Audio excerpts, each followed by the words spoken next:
your main character falling to the dark side. Different approaches for writing a series. And this week's showcase, A Chance Beginning. All this and more on this week's Indie Author Showcase.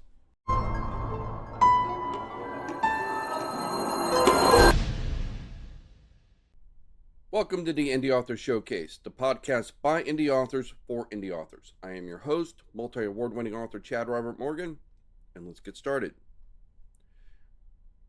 First, let's answer a little bit with the comments. For that, let's head on over to Brendan Fraser Watch. Brendan Fraser Watch. I am still not Brendan Fraser. This has been Brendan Fraser Watch. Thank you, Brendan Fraser Watch. Now, recently I got a comment about what I was talking about in Star Wars Episode 3, where CPO had his mind wiped and I called it a cheat. And he said, how's that a cheat? That's working within the rules of the universe. Technically, he's correct. It does work within the rules of the universe, but it still feels like a cheat because it's robbing C-3PO of his agency, right? All the 3 episodes worth of experience he's earned, it's just gone, right? It's wiped out. Now, it's much easier to write a more satisfying way of explaining why C-3PO didn't go, oh, hello, sir, I met your father. In fact, he was my creator. Out of the story. Now that we have all 6 episodes, or all 9 episodes. In The Rise of Skywalker, he again loses his memory because he has to access some forbidden knowledge. And then there was this whole thing where he says this sweet goodbye. They said R2 could restore his memory, and C-3PO says yes, but that process is a little wonky. It's a little iffy. It might not work. It would have been... Now, granted, that came way, way, way later. When they wrote Episode 3, they didn't know that, so writing this ending is in itself a little bit of a cheat because I'm using future knowledge. But what if, instead of simply wiping C-3PO's memory, he commits a sacrifice similar to what he does in Rise of Skywalker? The problem with the sacrifice in Rise of Skywalker is that 2 doesn't really have stakes because R2-D2 can just restore his memory. And they try to play it up a little bit going, well, it might not work. But of course it does work in C-3PO's back. In hindsight, and again, I'm kind of cheating because I didn't have Rise of Skywalker when we had Attack of the Clones. But what if he had done something similar? R2 tried to restore his memory and it didn't work. At least then that loss of knowledge would not have just been taken from him. What if, similar to what happened in Empire Strikes Back, he was blown apart, but when they put him back together, his memory had been wiped in the incident. It still has the same effect, but at least it's not just a throwaway line where we're like, okay, we're wrapping up the movie. By the way, have this droid's memory wiped. Problem solved, canon preserved. It's such really it robs the character of such there's no other way to put that, right? All 3 movies worth, not to mention everything that happened during the Clone Wars, the cartoon series, just gone, taken from them, never to be returned. Going on that tangent, let's talk a little bit about earning something, right? Because that's, to me, that's what it all boils down to. It has to be earned. We just recently had May the 4th, so keeping with the Star Wars theme, let's go to one of the more controversial parts about Star Wars, and that was Anakin becoming Darth Vader in Episode 3. Now, I'm going to compare and contrast that to what recently happened in Maul Shadow Lord. So, spoilers if you have not seen either of these movies or TV shows. Okay? Now, again, Star Wars, I think everybody pretty much knows what happens to Anakin. Maul Shadow Lord is like brand new, so you may not have a chance to have seen it yet. I would suggest checking it out. I thought it was very well told. The animation was fantastic. Just to get you quickly caught up on what Maul Shadow Lord is, and I'll try to keep this as brief as possible. Maul was the big bad guy in Episode 1. It ended with him killing Qui-Gon Jinn and Obi-Wan Kenobi cutting him in half, and he goes down the shaft, supposedly to his death, right? He's, been cut in half. It's kind of hard to walk back from that. But he did.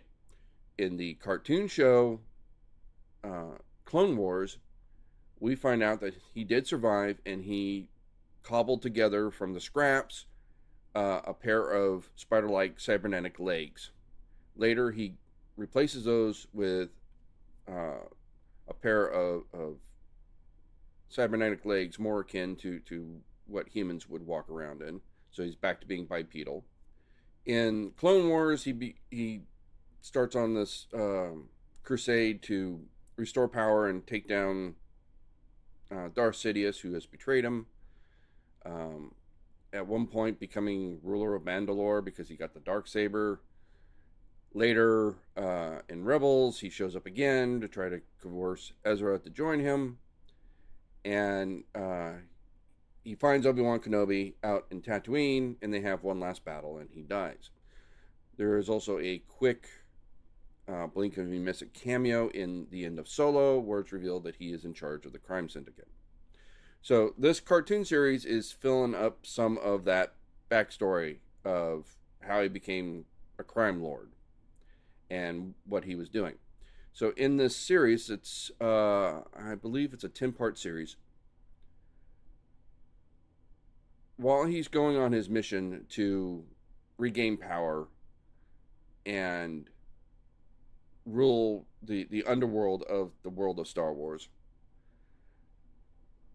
he runs into a Jedi and his apprentice that are hiding out since Order 66.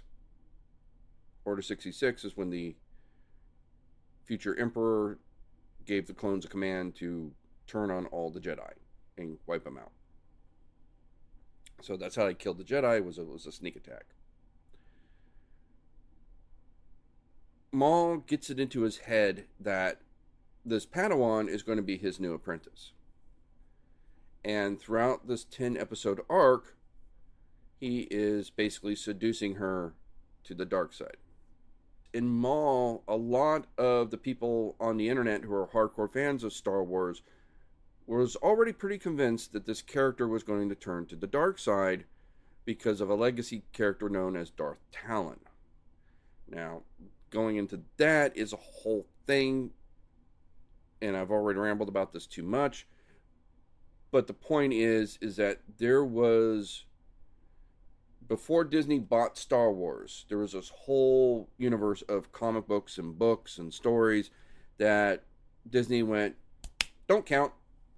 There was a proposed story where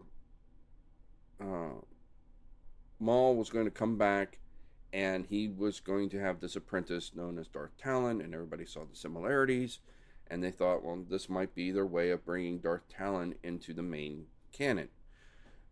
Maul Shadow Lord, just like with Rebels and a lot of the other TV series, Grogu the Mandalorian, all that kind of stuff, is done by Dave Filoni, who worked very, very closely with George Lucas and knew a lot of his ideas. So he has been kind of picking these little ideas out of what is now not canon, because Disney erased it, and bringing it back into the main universe one bit at a time. And that's how we got Maul resurrected in the first place, because this was an idea George Lucas had. So while it was not 100% certain that this character in Maul Shadow Lords was going to become Maul's apprentice, most fans on the internet were like pretty 80% sure that this was going to happen. So compare that with episode 3, where we knew Anakin was going to be Darth Vader. That was 100% certainty because these were prequel series. That's always a problem with doing prequels. You know how it's going to end. And so that takes away some of the agency and some of the surprise. So it makes it very, very hard to make you care about the characters when you know what's going to happen to them, right? It's not impossible. Strange New Worlds is doing it quite well, actually. By not only the fans knowing what the future is going to be, but Pike knows what the future is going to be, and it hangs over him like the sword of Damocles, which is what I think is a brilliant storytelling decision.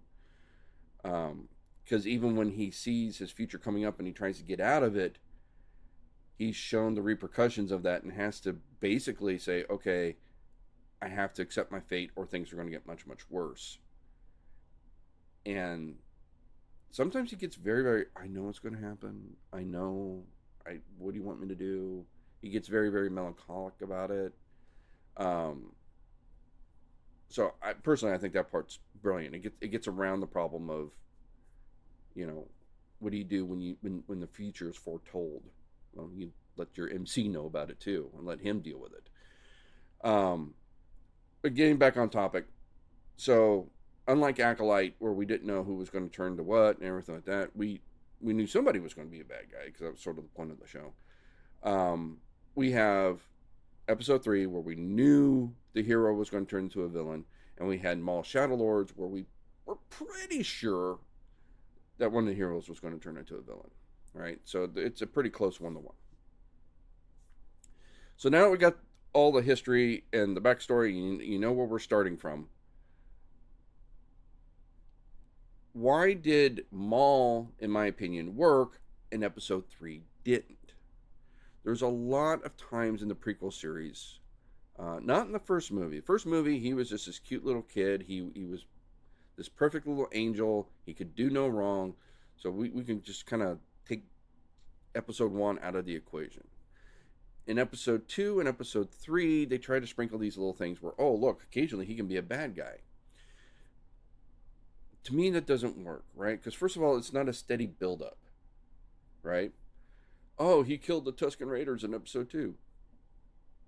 Yeah, and then what happened? Then he goes out and becomes a hero. He marries Padme. Padme, knows that her boyfriend just basically committed genocide, marries him anyway, right? Like, I think it would have been a much more stronger scene if she came up to him. It's like, what happens? Like, oh, it was horrible. And he starts lying. It's like, I have no choice but to kill them. And then it shows, like, Tusken Raiders begging for mercy, and he's slashing them down and everything like that. I think that would have made the scene stronger. Because not only did he commit this horrible act, but now he's got to lie to cover it up. So now his... Because when you confess, it's a very cleansing experience. That's why, Catholics have confessional, right?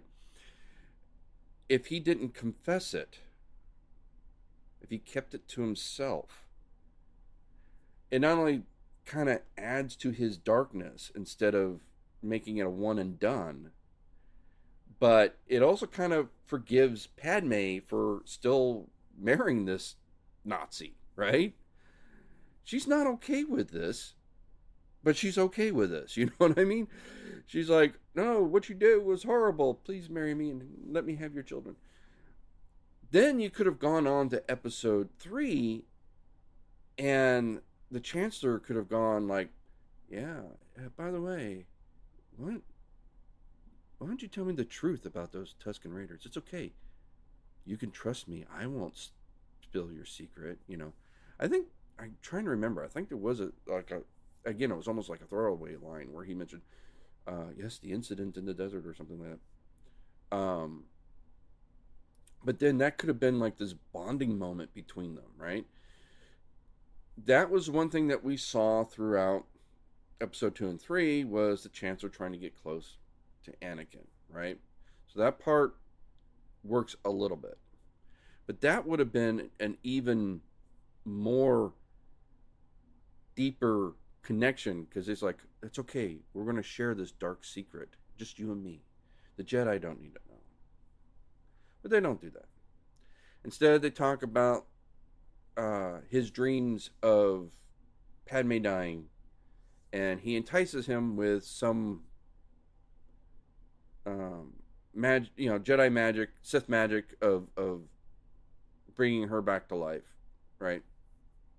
Then later, Anakin basically confronts him. He says, "Yes, I'm actually the bad guy." He's like, "Oh no!" He runs to the Jedi Temple and he tells them, and they're like, "Okay, stay here. We're going to go deal with him. There's a big fight." And he decides, "No, I can't let him die because I need that thing to save Padme." He takes out Mace Windu, and then he's like, "Oh, what have I done? I guess I'm a bad guy now." It is such a heel turn, and it does not feel earned. You know, he did this to gain a certain bit of knowledge. And at no point does the Emperor go, "If you want to save Padme, you must join me." You know, he's like, no, he's like, "You're one of mine now. Rise and become Darth Vader." And he's like, "Yeah, sure, okay, I suppose." I remember I was reading like the spoof of episode 3. And even in the spoof of the script, the Chancellor's like, "Wow, that was quick. Yeah, let's go kill some younglings." And then he goes out and just commits mass murder. Which again is such a hard turn. We don't see him hesitate. We don't see him think about it. And then Obi-Wan goes to stop him. He gets mad at Padme and almost kills her. You know, the person he's been trying to save this entire time. And then they get into a fight, and it's like, "Don't you realize the Sith is evil? From my perspective, the Jedi is evil." Where did this come from? You think the Jedi are evil? Why? Because your buddy is dangling some forbidden knowledge in front of you like a carrot, and suddenly your entire worldview has shifted? Again, it does not feel earned. Now, if the Chancellor had shown him maybe the Jedi's plotting against him because they already knew he was the Sith, but he conveniently leaves out the part where the Jedi realize he's a Sith. Doing a little, Fox News re-editing of the show kind of thing. Maybe then that would have gone towards convincing him the Jedi were evil. They don't do that. So, I mean, it's such a weird turn. It feels like he's doing it because the plot demands it. We know Anakin's got to become Darth Vader. We know we have to go from A to B. So they just plow in a straight line, and his motivations are missing. The logic of the character is missing. And he's just instantly a bad guy. It makes no sense from a storytelling perspective. Compare that to this Padawan in Shadow Lord. And I know I'm dropping names on purpose because, again, spoiler alert. If you haven't missed my spoiler alert, I don't want everything given away. So I'm trying to be a little cagey. But this Padawan, in the very beginning of the show, we see her at odds with her master because they're trying to survive. They're on the streets. And the Jedi, the master is counseling her. It's like, "No, we won't steal. We will rely on the generosity of the good citizens to survive." And, she's like, "Yeah, that's fine ideals, but my stomach's growling," right? So from the very beginning, we're seeing the pressure put on this character that the way she's been brought up may not work anymore. And then throughout this run, Maul captures her and tries to talk to her. And she's like, "I'm not listening." But Maul doesn't just fight her, take her out. He's like, just talking to her. He's like, "Yeah, have you seen those Inquisitors? Those are pretty nasty. I could help protect you from them. I can help teach you how to defend yourself from those Inquisitors. I can help you get revenge for having your order destroyed. We're actually on the same side now. So it's very, very seductive, right? And at first, she's like, nope, nope, nope, not listening, la, la, la, la, la. And he lets her go. And they're like, why'd you let her go? And he's like, give it time to cook. And Maul plays it cool, right? He's not like, fine, you don't want to be with me? F you, and kills her. No, he's like, let her stew on this. And then he finds her again later. The Inquisitors show up, and Maul helps defend her from the Inquisitors. And it's like, come on, come back to my place. And they're like, are we prisoners? I'm like, you can leave whenever you want. But the Inquisitors are still out there, so you might want to stick with me if you want to live. So again, he's not forcing her. It's her choice. But he's weighing the options on her mental scale, so it leans towards him. But he's giving her the agency. And then she's kind of like, yeah, I know he's bad, but he did just save me, and he's been keeping his word. Right? So just little by little, he's working on her. And little by little, she's like making concessions. Okay, he's bad, but we are kind of on the same side now. I'm not going to join him. I'm not going to agree with him, but we do have a shared purpose and we need to work together. And at one point, they're even like keeping an eye on him, going like, okay, he's going to backstab us at some point. And he never does. In fact, at one point, there's a big fight. He is the last to get out, right? He could have like double-crossed the Jedi Master and jumped across the ravine first. Nope. Jedi Master goes first. He's the last. He's showing that he can self-sacrifice. He's showing that he is on their side. He is earning their trust little by little to the point where when you get to the big climax, and it's just it's like a 3-on-3 brawl, and Maul picks this moment and says, "This is," and it's subtle. He doesn't just stab the Jedi Master in the back. They're going 2-on-1 with a bad guy. I won't say who because I don't want to spoil things. But he's like, my future apprentice is over here and having some trouble, and her master's over here, and we're taking this guy out. And he gives him a little push, little force push. So he has to deal with the bad guy 1-on-1, and he runs to get the apprentice. And keep in mind, the two of them were fighting this guy and barely holding their own together. By himself, the odds of him winning this thing just dropped. Huge. And if you watch the show, you know the part I'm talking about, and you know the bad guy we're talking about. So the guy didn't have a chance. He really, truly didn't. But definitely not by himself. And what happens is we see this villain kill the Jedi Master, and the apprentice loses her shit, which was part of Maul's plan, right? Or at least Maul took that opportunity to improvise that part of the plan, to put that in there. Because when he went down, when the Jedi went down, Maul was nowhere to be seen. Because he was like, yeah, you deal with him. I'm going to go over here. And then he was right there to help her fight off the remaining bad guys.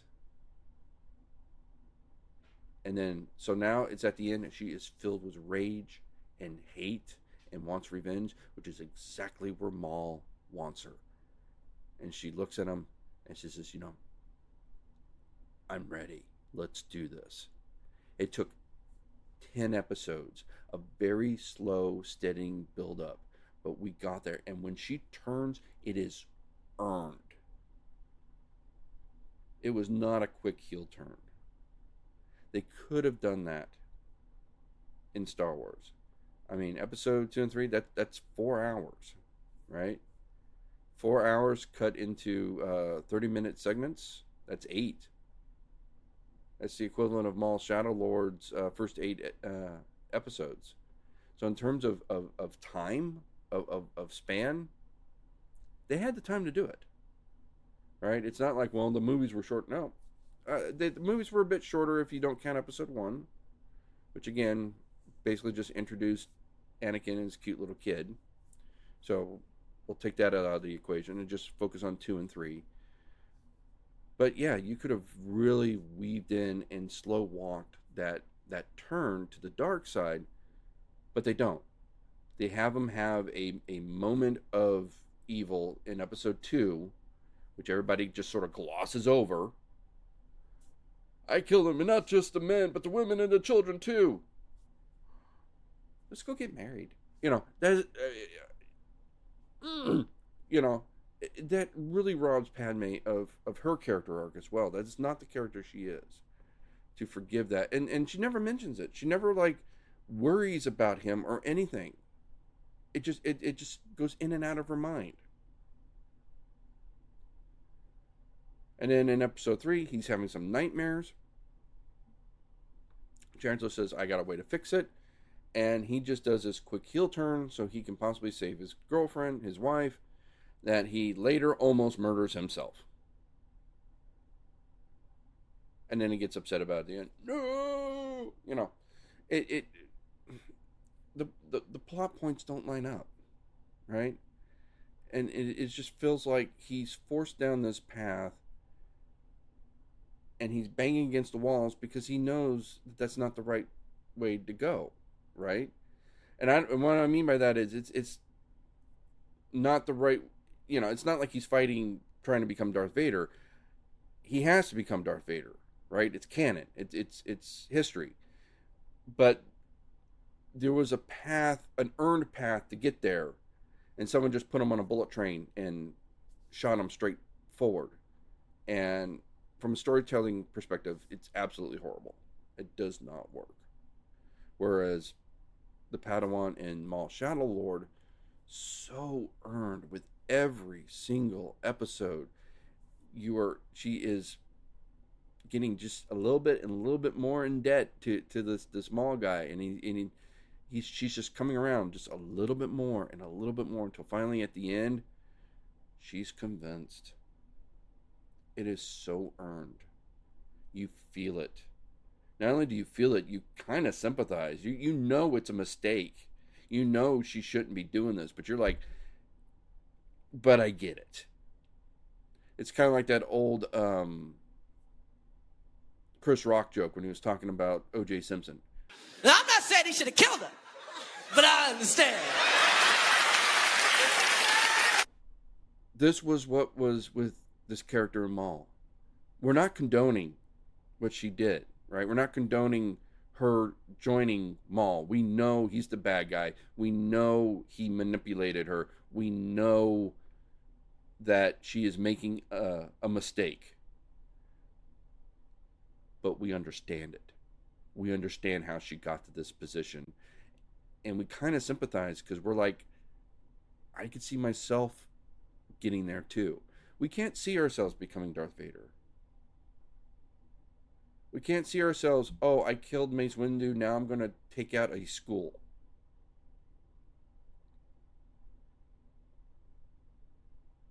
I mean, that's, you know, how do you get from here to there?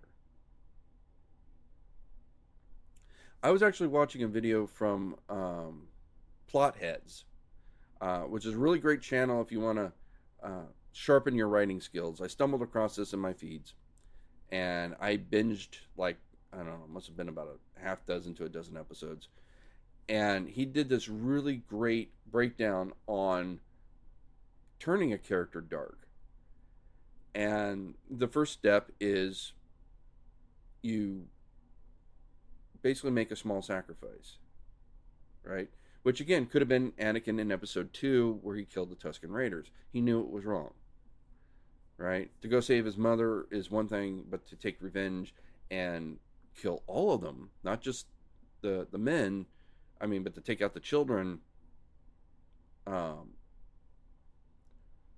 he knew it was wrong, and he was upset about it. But the first thing is there's a small sacrificing of your principles. We see this in Maul, where the Padawan is looking to steal to eat. It's a sacrifice of her principles, but it's a small one, just so her stomach will stop growling. We don't apologize for that. We don't. And again, if you want to see this in detail, check out the Plotheads episode. This is the cliff notes of his episode. We don't apologize for that. We rationalize it. I had to steal that apple because I was hungry. Was it wrong? Yeah, maybe, but I needed it. But it's just an apple. Anakin killing the Tusken Raiders. Yes, I know it was wrong, but they killed my mother. Okay. So, but we don't apologize. And that's where I think episode 3 missteps. Because he goes on this confession, which is, I think, meant as a storytelling exposition, right? We're getting the story out to the audience. But I think it would have been, but like I said before, a confession is kind of a cleanse. It's a way of apologizing. It's a way of getting it off your conscience. We don't want it off Anakin's conscience. We don't want him to confess. It would have been better if he tried to suppress it, to bury it, to pretend it didn't happen. And so he lies to Padme. This starts to escalate. This is the next step, right?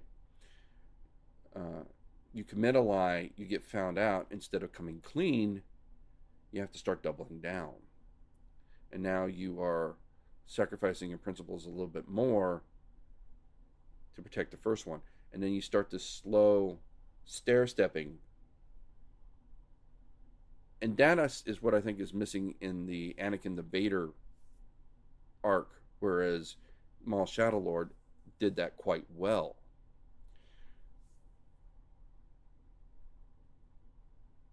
So, but to me, it's always about earning it, right? When you're developing your characters, you're developing your world, you have to earn it. You can't take shortcuts like that. And this is a situation with Anakin where he made choices not because of his character or because of the choices he made or the influences against him, but because the plot demanded it. And when that happens, that's just bad writing, in my opinion. Okay, I've gone on about that way too long. I'll see if I can edit that down to time. But let's get on to this week's showcase. We are talking about A Chance Beginning, Book 1 of the Dreamwalker Chronicles by Christopher Patterson. To talk about this book, I need to talk a bit about series. I was thinking about this and prepare for the show. There's a few different ways you can do a series. One is you can have them be non-serialized. A non-serialized series sounds like a contradiction, but bear with me. When I was a kid in the 80s, what was really popular were Star Trek books, right? Star Trek was in a resurgence because they were doing Next Generation. So there was a lot of books being printed about the original crew. But the writers were all writing their own stories. And Next Generation was busy writing new canon. So the writers had to have certain rules in place, and one was you couldn't change anything. You had to stick to the status quo. In other words, you could not write a book where Kirk died, because it wouldn't make any sense in the next book where Kirk is perfectly fine. If Kirk died in your book, you had to somehow retcon it, right? They traveled back in time and undid it, or it turned out he wasn't really dead, or some other kind of thing.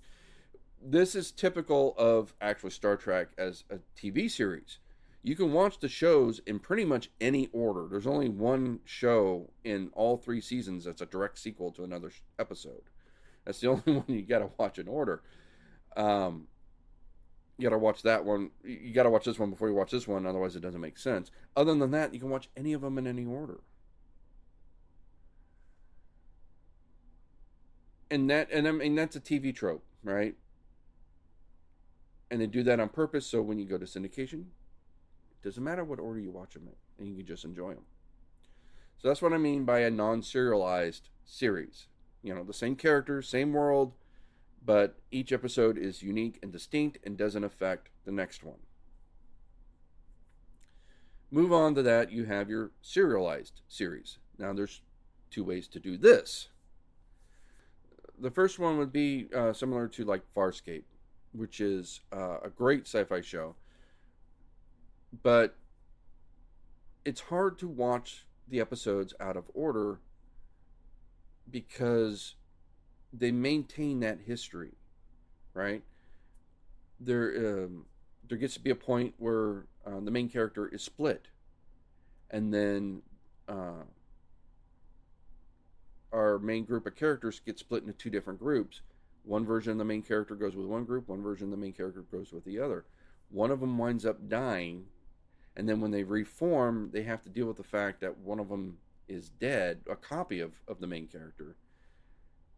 And the other one has to kind of like pick up the pieces because there's a whole part of his life he didn't experience that his friends did. You know, that all has weight, and you would not have, you know, when you get to that end, you're like, why is everybody upset? And it really gave weight to every episode because, again, if you killed a character in this episode, she stayed dead, which happened several times in Farscape. But that made it difficult for casual viewers to join in because now everything felt like homework, right? I was talking about when Star Trek had all these books coming out in the 80s. That's also when George Lucas revitalized Star Wars with his Timothy Zahn trilogy. And that started a whole cascade of Star Wars books after that. And that was a serialized series, right? If you killed a character in this book, he had to stay dead in the next book. So all these writers had to be coordinated. Because I'm going to write a story about how Chewie saved the day. Chewie died. What? Right? Which happened in these series of books. You know, Luke married. Han and Leia had a set of twins and also had a third kid named that they named Anakin. Anakin got killed. Jason turned to the dark side. His sister had to take him out. Jason killed Luke's wife. All this became canon, right? Which is also why it became more and more difficult to read these books, because if you hadn't been keeping up on it, Mara Jade is dead, what happened? You know, and you were lost. And it started becoming a little bit like homework.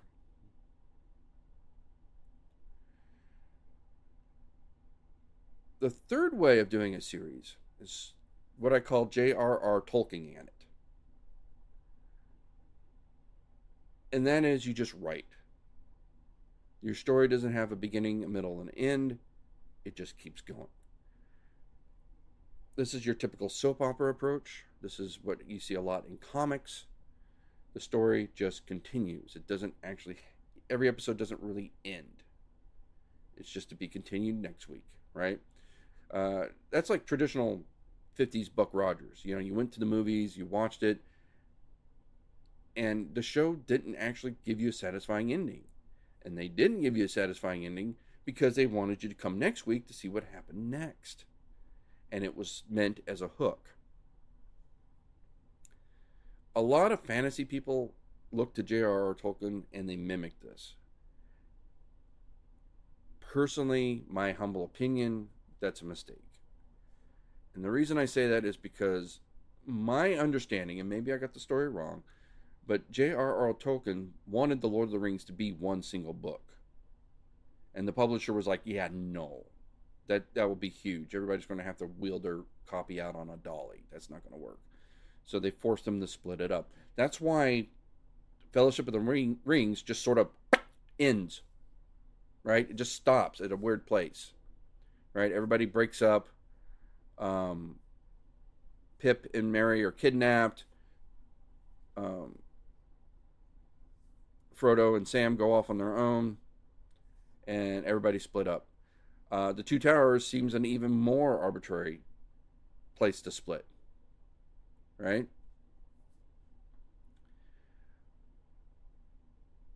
The reason why it was never meant to be split. It was always supposed to be one solid thing. And I think a lot of, especially fantasy readers, I see a lot in fantasy, not exclusively, but I see it a lot in fantasy. You kind of feel like that's the vibe they need to go for, right? Like it's just this big, long, scrolling epic. And so then they write, and book doesn't really have a beginning, a middle, and end, right? It's just, the book is actually just chapter one. There is kind of a hybrid approach between this, and I'll call this the main thorough line approach. And this is like what we see in Harry Potter. So Harry Potter is 7 books. Each one is a year in Harry's life, going to Hogwarts. I know the last one he doesn't go to Hogwarts until the very end, but you get what I'm meaning. Every year is a basically a school year, right? And every book has a beginning, middle, and end, right? Each one is more or less a self-contained story. But book 4 is obviously influenced by book 3. And there is a through line, a main plot of Voldemort coming back to power and starting a war and eventually having to be taken down by the hero that cuts through all 7 books. So it's this weird kind of hybrid where, the books are not standalone. They are independent on each other, but each one still has a strong beginning, middle, and end. That, I think, is a much stronger way to write an epic series. Because when you write and just stop, and I'm sure it's something that fantasy author or fantasy readers forgive, because again, Lord of the, you can't question Lord of the Rings. Lord of the Rings, perfect novel. But you get just a lot of people mimicking that, and I don't think that's necessarily a good approach. I'm not saying it's wrong. I'm not saying it's bad. It's just not what I personally enjoy, right? So with that said, we go to this week's showcase. A Chance Beginning is J.R.R. Tolkien, as I say. The book kind of just ends. We're expected to pick up book 2 and just keep on going. Again, that's not necessarily a flaw. It is not what I appreciate as a reader. I prefer that beginning, middle, end. I would have preferred it if he did it more of a J.K. Rowling thing where the first book is kind of wrapped up, but we do have this through line that's just getting started, and we know there's more to come. There's a villain that has to be vanquished. There's armies that are forming. We know more is coming, but this chapter has been concluded. And I don't get that from this book. Basically, chapter 1 is like, on to the next book. Let's keep on going. It's just a full motion train. And again, it's not saying it's not a slam against the book. It's just a writing choice that I personally will not pick, that I am not a favor of. But it can be effective as a marketing tool. Again, soap operas have used it for decades to hook you into tuning in every morning, because every episode is going to continue the storyline from where you left off yesterday.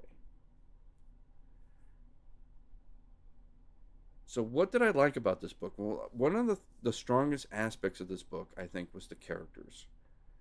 I think the character development in this was very rock solid. We focus on 3 farm boys who have gone out into this fantasy realm to basically get out of farming. They want bigger things for themselves.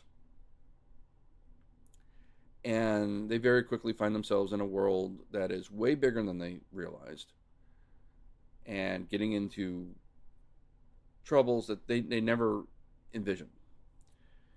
So they start out their mundane life. They've gone from a mundane life to another mundane life, and they're like not happy. It's like, we got to make a change. We got to do something because this isn't working. We came out here to find fame and fortune, and we're shoveling pig shit. That's not the plan. So they decide they're going to go join this war. They get into a caravan run by a bunch of gypsies, and we get to meet the gypsies. And again, a lot of strong character development here. We start learning that, people cast aspersions on gypsies, that's not really earned. We get to know them as people, and so it is very, very earned when the gypsy caravan is attacked by slavers, and some of these people die. Our heroes survive this attack. They help fend off the enemy. They go into the town and they start preparing for their next adventure, which is they sign up with some mercenaries because, again, they're trying to get into part of this war, right? Or this army. Because they want to be soldiers. They want to make a name for themselves. And so they're going out with these mercenaries when it turns out that the slavers that they fought the first time is tracking them down. They want revenge. And so there's a big battle with those slavers. And then they run into evidence that somebody is causing havoc with mountain trolls. And that's where we stop. So next book we get to find out who's getting their jollies having mountain trolls tear up entire villages. The really cool aspect about this is you have these two brothers and a cousin. And Eric has already stepped up as the bright star of the series. We have other characters that are like already eyeing him and saying, "Oh, he's going to become great," or he might be the future savior of this world, or whatever, kind of thing. So he's already got the eye of some pretty powerful people. His cousin Brian is like the complete opposite. He is a cynical little a-hole. But what's cool about the way he's written is he's not necessarily always wrong. Kind of reminds me a little bit about Eric Cartman from South Park, because he'll sit there and like jump in and go, dee, dee, dee, dee, dee, dee. "What are you doing?" "I'm looking for patrol robots." "They don't have patrol robots, idiot. Just go in and get it." He goes in and gets it, comes out. Next thing you know, this patrol robot like comes running by. So it's always played for laughter because Cartman should never be right, but sometimes Cartman's right. And when he is, it's wrong that he's right, right? Brian is kind of the same way. There's times when he's right, and you're like, I don't want him to be right. And because when Brian's right, it means something's wrong with the world. When he's right, it means the world is a bit darker than we really want it to be. And then rounding out the cast of these three farmers is Bethel, which is Eric's brother. He is probably the weaker of the three characters. His sole purpose, I guess, is to get injured. He winds up taking the brunt of the injuries in these fights. Yeah, he was much less developed of a character, but hearing a lot of the back and forth between Eric and Brian was really, I thought, very strong character development, and it did make the book worth listening to. And then, like when we were with the gypsy camps, and we realized that the main gypsy is basically like a religious guy, right? And he's like, "Oh yeah, I used to be a horrible person." He starts talking about all these horrible things he did, but then he saw the light, and he decided to be a good person. And when you hear his story, you realize the guy had reason to be jaded. right? Um, and they formed such a bond with these guys that when they survive the attack and the main gypsy guy is dead and his son has to take over, they bestow gifts on the Eric that later pay off in later on in the book. Um, but it wasn't just like, oh, you saved us, here's your reward. No, it was a sincere bequeathing of items from a passing friend to the surviving friend. You felt that, right? Which again, it felt earned. Like if they had given, like one thing they give him is this jewel encrusted knife, which looks very very expensive, and he gives it to Eric. If he gave it to Brian, that would have felt wrong, because Brian was a dick to these guys. But he doesn't give it to Brian. He gives it to Eric. Doesn't give it to Bethel. Bethel doesn't get shit. Bethel was helping to fight him off. Brian helped fight off the bad guys. Bethel injured his shoulder fighting off the bad guys. But it was Eric that got the gifts, because Eric was the one that got to know them. Eric is the one that talked to them. Eric is the one that saw these gypsies not as some vagabonds or thieves, but as real people, and formed a friendship with them. And so all that felt very, very earned. So I would say the strongest part about this book was some very rock solid character development. So if you're looking for a Tolkien-esque style epic fantasy, one that is going to go on for about a good 6 books, one that is going to tell a story through multiple episodes of this book, this is for you. And I would say that based on the character development on the first book, you might want to reach that 6th book by the time you get there. I really am kind of interested in how the whole Brian-Eric relationship is going to pan out. I wonder if Brian is going to pull an Anakin and wind up going to the dark side. If he does, I think it's going to feel a bit more earned than episode 3. So check out Christopher Patterson's A Chance Beginning, first book of the Dreamwalker Chronicles. There's way more than I wanted to say, but this episode's gone on way too long, so let's go ahead and cut it here. Next week, remind me, I would like to talk to you a little bit more about Book Reverb, of what's been happening with that. If you want to try Book Reverb out for yourself, you can use promo code SPECTRAL and get, I believe it's like a good free 10 credits or something like that.